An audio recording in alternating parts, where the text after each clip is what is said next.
The earliest memory of hiking is my dad dragging me and my brother out on the Pennines. And I actually hated it then. Hated every step. And then my dad took me up my first mountain. And I think that is the day I fell in love with it. I'll never forget it, never forget that moment. There's the sense of looking out all over the landscape. It's just incredible. You've worked hard to get there, and then you can look back and savor it all.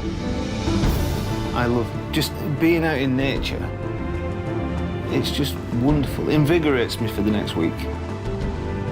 When I'm climbing a mountain, my clothing protects me from all kinds of conditions. Come rain, mud, or snow, or ice. The kit I use has got to be the best kit for the occasion. As soon as I've finished a trek, I make sure my kit is clean and ready for the next trail. I will always know that it's in tip-top condition whenever I need it. There's always new mountains to conquer. There's always new trails to walk along. There's always new things to learn. There's always new things to see. And the planet is so vast. I'm looking forward to bigger and higher mountain trails. We can all sit in our houses at home, but being at the top of a mountain, that's where we live. We live amongst all that.